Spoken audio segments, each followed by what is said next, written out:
সামনে হাত দেবে না, সামনে হাত দেবে না, সামনে নিচে নিচে নিচে নিচে নিচে একদম এখানে জয় জগন্নাথ।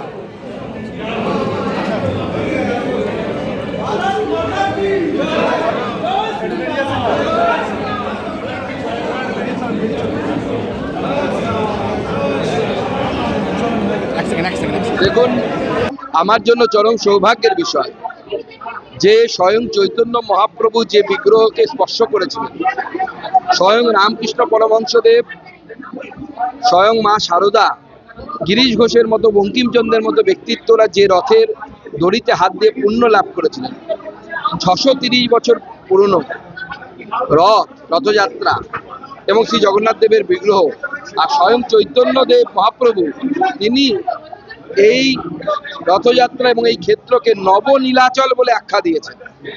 সেইখানে এসে আমি নিজেকে ধন্য মনে করছি।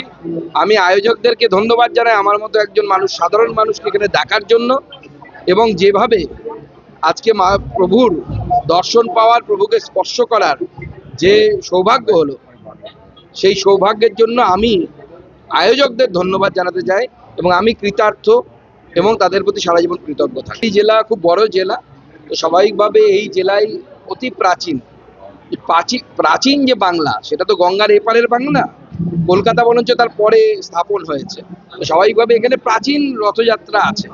তো মাননীয় মুখ্যমন্ত্রী এই যে উদ্যোগ নিয়েছেন যে রথযাত্রাগুলোকে 5 লক্ষ টাকা করে অনুদান দেওয়া হবে, সহায়তা দেওয়া হবে, সেই জন্য মাননীয় মুখ্যমন্ত্রী আমাদের তরফ থেকে, আমার তরফ থেকে, পার্টির তরফ থেকে এবং সাধারণ হিন্দু সনাতনী মানুষদের তরফ থেকে, চৈতন্য মহাপ্রভুর ভক্তদের তরফ থেকে মাননীয় মুখ্যমন্ত্রীকে অসংখ্য ধন্যবাদ জানাই। মহাপ্রভুর আশীর্বাদ যেন তার উপর বর্ষিত হয়, প্রভুর কাছেই প্রার্থনা করি।